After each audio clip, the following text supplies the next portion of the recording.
RFM. RFM. Salut à tous, bienvenue sur RFM, le meilleur de la musique à Bordeaux. Franck Dubosc est avec nous ici, on va peut-être l'applaudir. À l'occasion de l'avant-première de ce très bon film Bis que bon nombre d'entre vous ont vu samedi dernier dans une projection privée. Voilà, samedi matin à 9h, on est tous allés voir Cadmerade et Franck Dubosc, Bis, le nouveau Dominique Farrugia. Vous savez qu'on a besoin de films comme ça en ce moment? J'espère qu'on en a besoin, mais surtout il faut qu'on en ait envie. On en a envie. Parce que besoin, j'entends beaucoup de gens dire on a besoin de comédie, on a besoin de rire, mais le plus important pour nous, c'est que les gens en aient envie. Parce qu'on peut avoir besoin, et vous savez, j'ai toujours peur, moi quand je subis, ça m'est arrivé de subir une déception amoureuse, je pense que j'avais besoin d'écouter de la bonne musique, mais j'écoutais plus Aznavour que la compagnie créole. Ça paraît logique. Alors on va plus vers des choses, souvent quand on est triste ou quand le moment est grave, vers des choses dramatiques alors qu'on devrait avoir envie de choses plus gaies. Donc j'espère qu'elle arrive bien quand même, que vous avez envie de voir. Vous avez aimé le film? Oui. Oh bah dis donc. On doit peut-être reposer la question. Vous avez aimé le film? Oui. Qui a dit non? Il y en a une qui a dit non. Moi je l'ai pas vu encore. Ah, celle qui n'a pas aimé, c'est celle qui ne l'a pas vu. En fait, elle est honnête. Delphine n'a pas de chevalier serment ce soir pour l'amener au cinéma si vous voulez. Très bien, je ne sais pas ce que je vais vous servir, mademoiselle, mais vous serez servi. En tout cas, vous présentez ce film en avant-première dans bon nombre de régions, Bordeaux ce soir. Jusqu'à présent, comment se passent les retours en salle? Très mal. Vous avez des gens qui testent le film?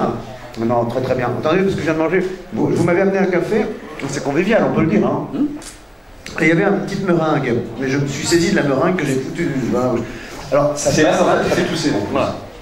Non, franchement, ça se passe très bien. Moi, j'ai vu le film pour la première fois en public il y a à peu près 2 mois. Et le film n'était pas terminé entièrement. Et puis, il y avait un public, 400 personnes dans la salle. Et là, j'ai été, mais pas surpris que ça fasse rire, parce que j'avais lu quand même le scénario et j'ai tourné le film. Mais à tel point, ça riait dans la salle. C'était vraiment... Et puis après, il y a eu l'Alpe d'Huez, donc festival, plus ça a beaucoup ri. Et il y avait un très bon indice, c'est que les collègues venaient nous dire que c'était très bien. Ça, l'Alpe d'Huez, c'est pas fréquent. Et je sais, j'ai d'autres expériences moins glorieuses. Et puis après, là, on fait les salles. Il y a des fois, on présente le film, donc là, on n'a pas encore vu la réaction des gens. Des fois, on vient après le film. Et je dois dire que voilà, bah, écoutez, je suis très content. En tout cas, moi, ma femme l'a vu et m'a dit... Enfin, je parle de ma femme, c'est une couverture. Hein, mais elle m'a dit que c'est son film préféré de moi. Alors après, d'autres pourraient avoir d'autres avis, mais voilà. Donc c'est plutôt flatteur et une opération plutôt réussie pour moi. L'histoire de 2 amis d'enfance qui se retrouvent catapultés en 86, l'un dans la vie de l'autre et l'autre dans la vie de l'un. Ce choix des années 80, c'est pas pour rien, c'est une période plutôt marquante. C'est Dominique Farrugia qui a écrit ça. Il y a plusieurs raisons. Il y a une raison première, c'est qu'il utilise un moment, une charnière avec le football. 86, c'est l'année où la France a perdu en demi-finale, je crois, contre l'Allemagne. Donc comme à un moment, ça a une petite résonance dans le film, c'est pas l'histoire du film bien évidemment, c'est une petite résonance de la situe à ce moment-là. Et puis c'est les années 80, si on prend des gens comme Cad et moi, les années qu'on les met en post-ado, on va dire 17-18 ans, ça, on va tomber dans les années 80. Et 86, c'est aussi la séparation du groupe Téléphone, c'est la mort de Balavoine, la mort de Coluche. C'est plein d'événements comme ça qui, pour les gens qui ont passé la quarantaine, étaient importants. Et donc il a voulu citer ça à ce moment-là, mais c'est pas un film sur les années 80. Bien sûr, on y voit. On y voit les militaires. Il y a des références, mais il y a des références. Et c'était très difficile pour Dominique Farrugia de faire ça parce que c'est pas si loin que ça. Et même nous, moi à un moment donné, il met une motocrotte et je dis mais ça existe toujours. Il dit non, ça n'existe plus les motocrottes. La crotte existe toujours, mais plus la motocrotte. Le Minitel, on ne se souvient plus que le Minitel, déjà, il y en a, quand je dis on ne se souvient plus, il y en a qui disent c'est quoi le Minitel. Mais que le Minitel, on ne pouvait pas téléphoner en même temps qu'on utilisait le Minitel. Mais tout ça, il n'y avait pas le téléphone sans fil, il n'y avait pas de portable, il n'y avait pas... Donc ce sont des détails qui parsèment le film comme ça, mais c'est pas un film sur les années 80. Ça se passe en 86 en l'occurrence, mais c'est pas un film là-dessus. C'est plus un film sur des adultes pas qui redeviennent adolescents, mais qui retrouvent l'enveloppe de leur corps d'adolescent. Parce qu'on reste avec la mentalité de bonhomme de 45 ans. Et ça vous a fait quoi justement, Cadmerade, de vous voir dans ces personnages de 17 ans. De nous voir jeunes? Ouais. Ça nous a fait chier. Bah, ils sont plus beaux que nous, si tu veux, forcément. Votre personnage est très ressemblant, hein? Oui, très ressemblant, oui, c'est flatteur, mais très ressemblant à moi jeune. Voilà, ouais, ressemblant voilà, à moi jeune. Et je le voyais en face de moi, ce petit con là, qui est beau comme un dieu, je dis. Non, non, mais en plus ils sont doués parce que c'est pas facile. Ouais. Faut préciser qu'on les voit en fait dès qu'on passe devant une glace. En fait, le public nous voit avec nos corps normaux, enfin nous, il voit Cadmerat, Franck Dubosc, et les protagonistes du film, nos parents, en 86, nous voient comme avec des têtes d'ados, donc il fallait bien les montrer, et dès qu'on passe devant un miroir, on voit ces adolescents qui nous ont joué nous. Et la scène du début, on est en face du miroir, on est vraiment en face d'eux, il n'y a pas de miroir. Et on joue en face et ils nous miment. Ah oui, c'est du mime. Ouais. C'est du mime. Alors c'est très compliqué à faire pour eux parce que il faut nous mimer avec nos défauts, nos qualités et essayer de jouer comme nous et pas toujours de la même manière parce que chaque prise on était un peu différents. Pourquoi on retrouve plutôt habillés comme des ados américains? Ça, c'est une volonté de Dominique Farrugia qui avait, sans être un clin d'œil, mais qui avait plus un retour vers le futur en tête, sans que le film soit un retour vers le futur, mais et il pensait, il s'est dit que l'image qu'on avait des années 80, pour la majorité des gens, et des plus jeunes surtout, est plus une image américaine qu'une image française, par les clips, par les films. Donc, il y a pourtant eu Jean-Pierre François dans les années 80. Il y a eu Jean-Pierre François, mais je pense que Jean-Pierre François s'habillait comme les Américains. Les Américains, peut-être pas de la bonne époque, mais c'est vrai que mon blouson fait très Jean-Pierre François. On pourrait dire que Jean-Pierre François, alors pour les plus jeunes, c'est je te survivrai, je te sur, c'est ça, hein. C'est ça. Ancien footballeur Jean-Pierre François. Ouais. Et ancien beaucoup de choses d'ailleurs. Capitaine de l'équipe de football de Saint-Tropez. C'est vrai. C'est pas vrai. Si, c'est vrai. Je crois que c'est une blague comme ça. La réalité, capitaine de l'équipe de foot de Saint-Tropez. Non, mais parfois ça donne. Bon. Mais qu'est-ce qu'on dit? Oui, ils sont habillés plus à l'américaine, effectivement. Plus à l'américaine, comme les Américains. J'ai d'ailleurs une tenue, à un moment donné, il l'a fait copier sur Michael J. Fox en Retour vers le futur. Je ne sais pas laquelle, mais il y en a une. Vous dites que quand vous avez reçu le scénario, Franck Dubosc, que vous appréhendiez de le lire. Vous aviez peur de ne pas aimer? Oui, j'avais surtout envie de l'aimer. C'était l'envie d'aimer. C'est un hommage au film. Hein, c'est parce que d'abord, c'était Dominique. Ensuite, il y avait Cadmerat, et ça fait un moment qu'on avait envie de trouver un film pour jouer ensemble. Donc je me suis dit, il faut que ça soit le bon, quoi. Vraiment, celui-là est tente. Et je me souviens, j'étais à Euro Disney, à Disneyland d'ailleurs. Disneyland Paris. Et Disneyland Paris. Et puis j'ai laissé ma famille aller jouer, je me suis installé dans le scénario. Et une fois que j'ai eu fini, mon grand est rentré, je lui ai dit, tiens, prends ça dans tes mains, fais semblant de lire. Je l'ai pris en photo, j'ai envoyé Dominique Farrugia. J'ai dit, mon fils est en train de le lire, il te donnera sa réponse ce soir. Il a 5 ans, donc il ne sait pas lire, mais ça voulait dire oui, quoi. Beaucoup d'émotions par rapport à votre personnage dans Bis. Dominique Farrugia a forcément pensé à vous et à votre histoire? Non, c'est vrai que ça rejoint moi un peu mon histoire. Parce que votre papa? Par mon père, c'est sûr que quand je joue la scène où je vais lui dire au revoir, ça résonne forcément. La scène qui est la prise qui est choisie, c'est la vraie prise où j'ai les yeux embués, vraiment. On peut faire semblant parfois sur une prise, mais là où j'ai les yeux vraiment embués, parce que moi, dans la vraie vie, je suis allé dire au revoir à mon père qui allait mourir. Donc forcément, il y a un petit sans aller chercher dans l'émotion plus profonde de soi, ni rien. Oui, il y avait un moment, une résonance quand même assez... mais quand il l'a écrit, c'est écrit comme ça, de toute façon. Donc, que ce soit moi ou quelqu'un d'autre, c'était pareil. Qu'est-ce qui fait, on parlait de Cadmerat, que ça match, comme on dit dans le milieu du marketing maintenant, entre vous? Parce que c'est le truc des duos, quoi. Un gros, un beau, un moche, un gros, un maigre, un bon, un mauvais. Bon, voilà, avec 4, forcément, ça match. Le mec, non, le truc qui marche, c'est que on a le même âge. On a le même âge et je pense que les mêmes choses nous font rire. Vous avez la trentaine tous les deux? Ouais, on a 32 ans tous les deux. Et, on a le même âge, les mêmes choses nous font rire. Moi, de mon côté, il me fait beaucoup rire, lui. On se ressemble, on se complète aussi, parce qu'il y a des choses où on n'est pas pareil.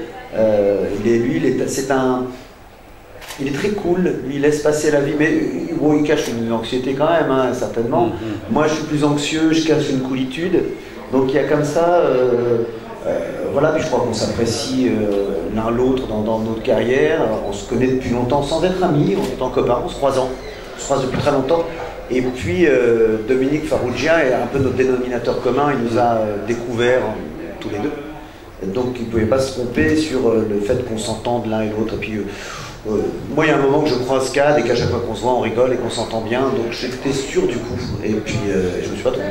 Vraiment bien, vraiment très très bien entendu. Hein, plus que ce que j'aurais pensé. Ouais. Ouais.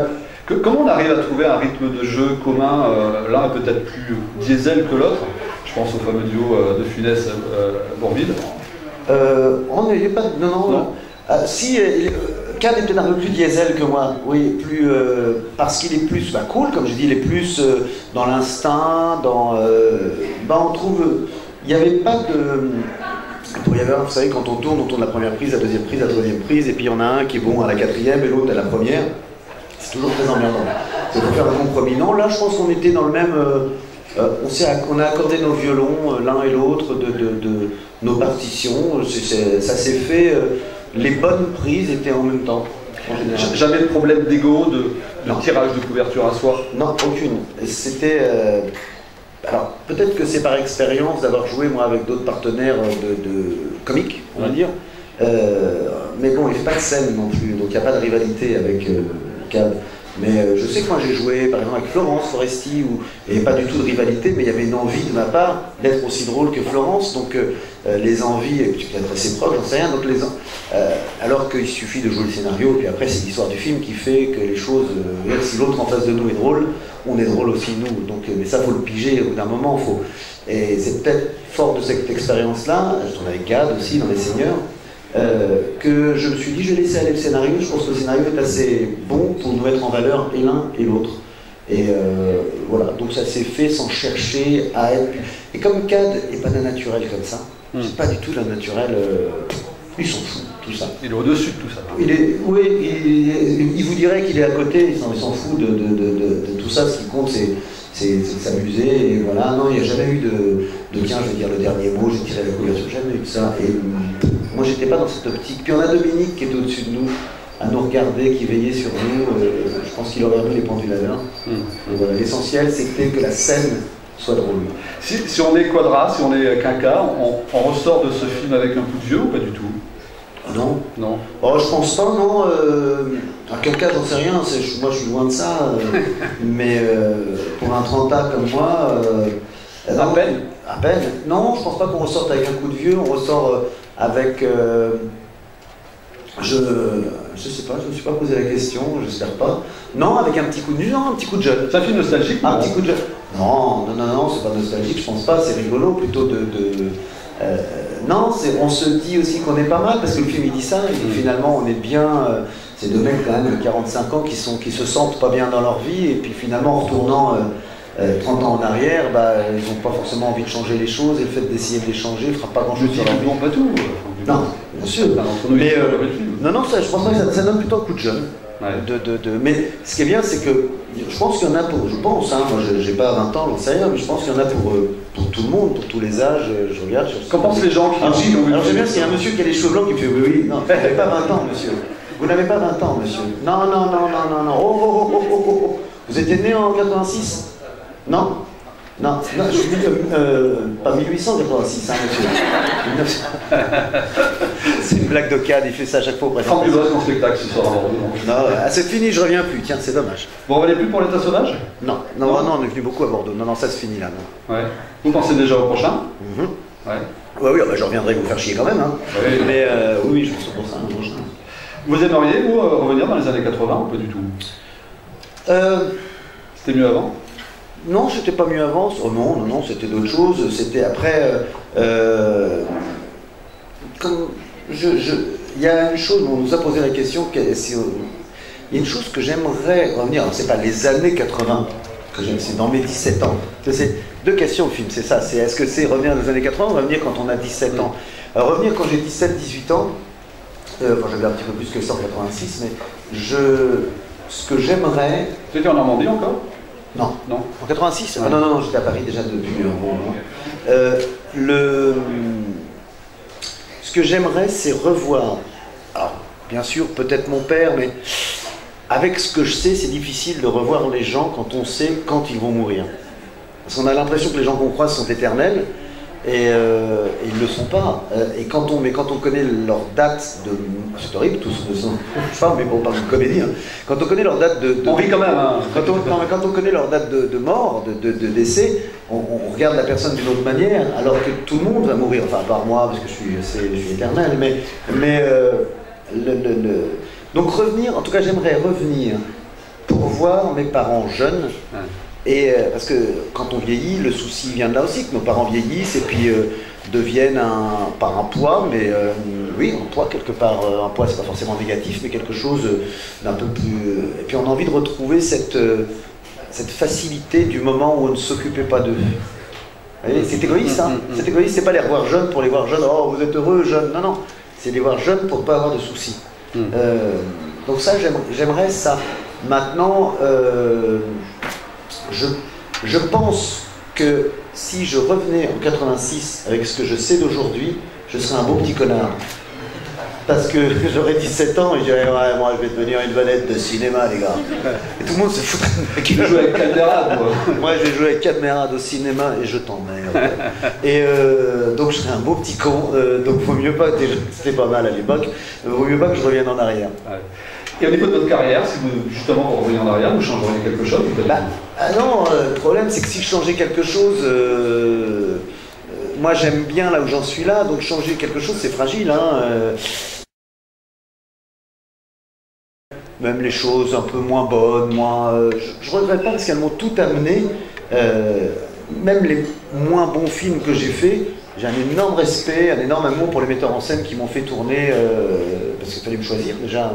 Donc je ne changerais pas ça. Non, il y a peut-être une chose que je changerais, c'est que je commencerais à m'épiler les poils avant qu'ils deviennent blancs, parce qu'après on ne peut plus au laser. Là c'est trop tard. Hein. On ne peut plus au laser quand ils sont devenus blancs, donc peut-être que je commencerais ça. Mais sinon, non, je changerais. J'aurais envie de changer, mais comme je sais que là où j'en arrive, je suis content de ce que je fais maintenant, je me dirais que si je change un petit truc, ça peut tout changer. Si je change, on m'a entendu? Si j'ai poussé la main... Moi je vous ai entendu, je ne sais pas. On va la refaire. J'aurais peur d'une chose, que si je change ce que j'ai fait, je change tout. C'est beau, n'est-ce pas? C'est beau, hein? Franck Dubosc est notre invité sur Ils sont tous là pendus à mes lèvres. Comptoir Cuisine, place de la Comédie à Bordeaux. Certaines personnes qui sont avec nous aujourd'hui sont des auditeurs. Moi je regrette rien dans ce que j'ai fait. Samedi dernier à l'UGC Cité de Bordeaux. Peut-être certains d'entre vous ont des questions à poser à Franck Dubosc, s'ils veulent qu'ils le disent maintenant ou qu'ils se taisent à jamais. Oui.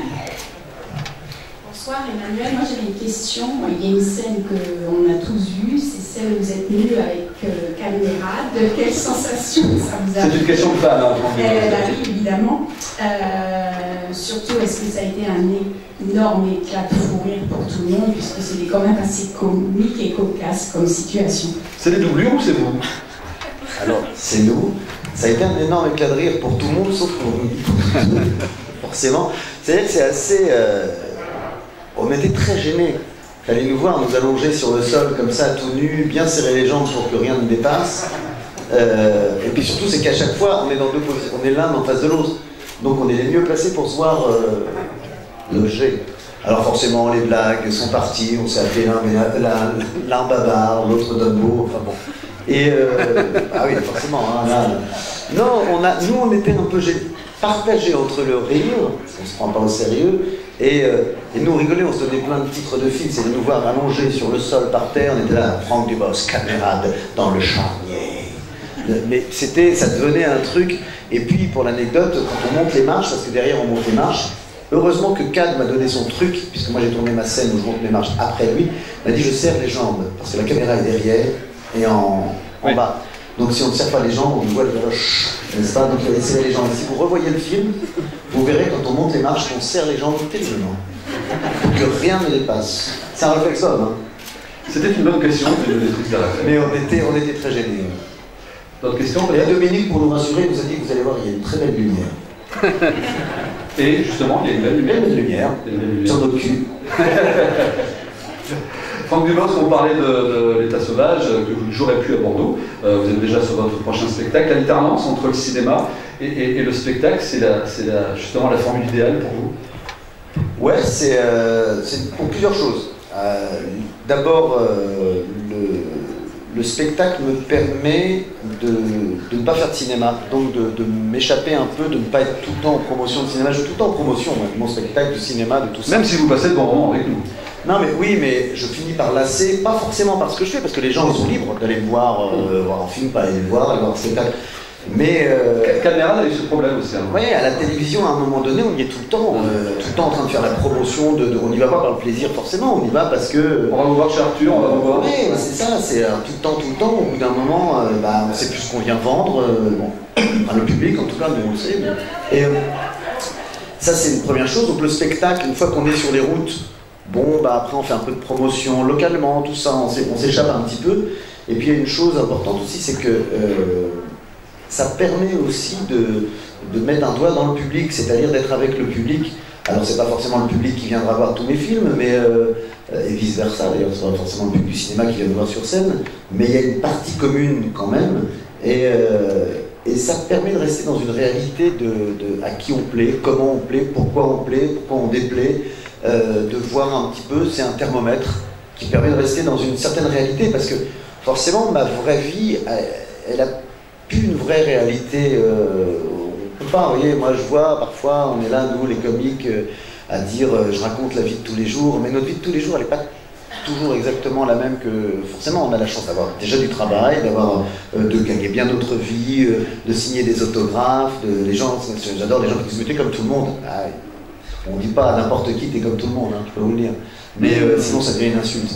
Mais le truc, donc forcément ça me permet moi d'avoir un vrai quotidien, de croiser le public. Je fais toujours des séances d'autographes à la fin, c'est pour faire plaisir à ceux qui ont envie de rester, mais aussi pour croiser un peu plus de près les gens qui sont venus rire de mon métier, de ce que je fais, donc ça me permet de les voir, des moments comme ça, aussi permet de voir les gens. Alors, bien sûr, je ne vais pas passer 3 heures avec chacun, on ne pourrait pas, mais je vois un petit peu les gens, j'adore aller présenter les films aussi, parce que j'aime ce contact, il y a aussi le plaisir de métier. Je l'ai enlevé ça, le plaisir, bien sûr, ça me paraît évident, mais c'est ça, c'est de rester en contact avec le public qui éventuellement viendrait voir mes films. Parce que très vite, quand on est acteur, on est dans sa bulle, on fait des films au cinéma, puis on finit par se faire que plaisir à soi, et oublier que la base, elle est commerciale aussi, c'est qu'il faut faire plaisir à un public. Et puis la troisième raison, c'est que quand je vais jouer, je me repose parce que j'ai pas mes enfants. Donc je suis pas obligé de me lever tous les matins. Mais au cinéma aussi, ça. Voilà. Le public a toujours raison. Même quand il a tort, il a raison aussi. Le public, il a toujours raison. Oui. En tout cas, il donne raison.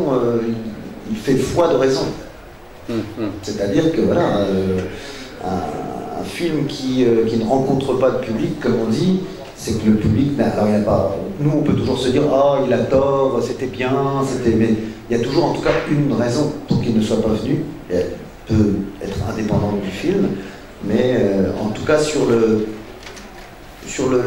l'envie de faire un film, quand je lis un scénario, que je commence à le tourner, je veux pouvoir me dire, pas forcément qu'on va faire un gros succès, mais que me dire, ce film-là, il s'adresse à un public aussi large que ça, que tant de personnes, ou un public plus jeune, ou un public plus jeune. Par exemple, je tournais Fiston avec Kev Adams, je me disais, ce qui est bien, c'est que les jeunes filles, c'était un peu le public du film aussi, la cible, il faut que, si les jeunes filles aiment ce film, qu'on en ait un maximum de jeunes filles. Alors je savais bien que les personnes un peu plus âgées n'étaient pas forcément la cible, comme on dit, après maintenant quand on fait un film comme Bis, c'est un film qui est beaucoup plus large.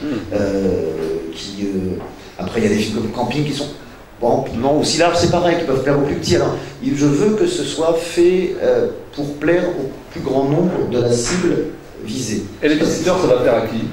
Les visiteurs, ça va plaire, là c'est large aussi comme public, c'est très très large. Je sais pas, ça c'est... Vous pouvez nous en dire un peu plus ou, non, j'ai déjà dit la distribution l'autre jour, après on l'a mis partout. C'est un peu tôt, il y a d'autres films. J'en ai d'autres, j'en tourne un autre avant. Mais, non. Elle se passe pendant la Révolution française. Bah, c'est déjà. Donc, ce sera plus petit, ça sera très bien d'apprendre ce qu'était la Révolution française. En tout cas, Franck Dubosc, beaucoup de vos films ont rencontré le public, excepté un, je pense, un cinéma de. Pas que un, il y a 10 jours en or qui n'est pas très bien non plus. Ça vous attriste? Non, pas du tout. Bah non, c'est la vie, hein, Non, mais je me dis juste... Mais moi, je me pose les mêmes questions, je suis très public, c'est-à-dire que je me dis pas, ah, mais le public a eu tort, pas du tout. Je me dis juste, je me pose des questions, je me dis, ce film-là, est-ce que, si on avait dit que c'était un film culte, il serait devenu un film culte? Il a été, je pense, et rares sont ceux qui pourraient me contredire, parce qu'il n'y a pas beaucoup de spectateurs, il a été jugé sans avoir été vu. Et est-ce que vous saviez, vous? Oui, bien sûr. Ah bah oui, bien sûr. Je savais parce que... je savais sauf qu'il pouvait basculer dans le sens inverse. Ouais. Je le savais parce que c'est un film qui a eu... que Yann Moix, par souci de vouloir toujours changer, être drôle, a beaucoup changé. C'est-à-dire que je me suis beaucoup doublé pour jouer d'autres scènes. Et, où je parlais, je disais pas des choses que je jouais. Donc forcément, du coup, ça crée quand on finit par voir le film, on se dit ouais, bah, je joue pas ce que je suis en train de dire, alors c'est un peu étrange. Mais ça aurait pu créer quelque chose. Le truc était bien foutu quand même, malgré tout, très bien foutu. Et avec des choses étranges, mais c'est un film un peu fou, un petit peu. C'est pour ça que je dis, quand je dis culte, je dis pas qu'il aurait fait beaucoup de spectateurs, parce que de toute façon c'était un petit peu... mais c'était dans son ADN au film de ne pas marcher. C'était comme ça, il y avait des raisons avant qu'on le tourne pour qu'il ne marche pas. Ça vous a pas empêché de venir le représenter en région, de venir à Bordeaux? Non, parce que bien sûr, parce que quand je fais un film, je viens faire la promotion, parce que je le suis jusqu'au bout, j'ai le metteur en scène de faire... Alors, quand je dis, par exemple, si on parle de Bis, il y en a qui vont aimer, il y en a qui vont moins aimer. Moi, je vous dis, j'ai beaucoup aimé. J'ai beaucoup aimé, je suis très content du résultat. Ça va bien, moi aussi. Non, mais tant mieux, mais je suis très content du résultat. Après, on peut toujours en discuter. Moi, je suis très content du résultat. J'ai entendu les gens rire et tout ça. Sur Cinéman, comme je savais que j'étais un petit peu déçu, beaucoup même, je disais plus, je suis rentré dans l'univers du réalisateur. On a des phrases, hein. Mais je n'aurais pas voulu, parce que j'avais pas adhéré complètement, venir détruire le film. Ça fait partie d'un travail du réalisateur. Nous, on endosse les succès, il faut aussi endosser les échecs, c'est-à-dire qu'il faut aussi, faut porter le drapeau, on ne peut pas se sauver dès qu'on trouve que le film est moins bon et puis apparaître quand le film... voilà, donc bon, voilà, j'ai fait mon job jusqu'au bout. On va pas tarder à devoir se quitter. Franck Dubosc, vous avez fait ce métier pour être connu ou pour être aimé? Les deux. Pour être aimé, pour être connu et pour pouvoir aller au sport d'hiver. Ah, donc on va pas vous garder trop longtemps parce que... Non mais j'y vais pas parce que en fait c'est faux, quand on fait ce métier on peut pas aller au sport d'hiver, on peut pas signer par les contrats, donc non, parce que pour moi les gens, je voulais bien gagner ma vie, en tout cas mieux que mes parents, et pour moi quelqu'un qui gagnait bien sa vie c'est quelqu'un qui allait au sport d'hiver. Donc je me suis dit, si je deviens acteur, je pourrais aller au sport d'hiver et puis faire du cheval. Alors, je ne fais pas le cheval, j'ai horreur de ça. Vous rêviez d'être américain aussi? Je rêvais d'être américain, oui. Donc le petit blouson dans le film, ça a eu... Ah bah oui. Je rêve plus d'être américain. Hein. Non. Non, je rêve plus d'être américain, mais je savais pas ce que c'était vraiment, en fait. On ne sait pas ce que c'est, on veut être connu, on veut être aimé, et puis après on se rend compte que ça a beaucoup d'autres choses un peu plus compliquées que ça. Mais voilà, après, on a tous des rêves de jeunesse. Alors, mon rêve à moi, il n'était pas de devenir ce que je suis là. Je m'étais arrêté avant dans mes rêves. Je m'étais arrêté bien avant. Non,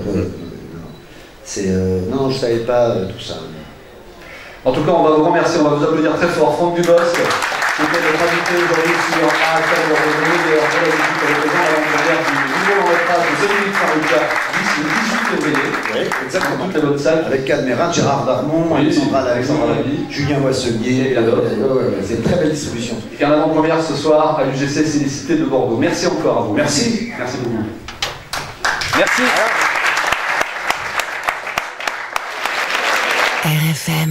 RFM.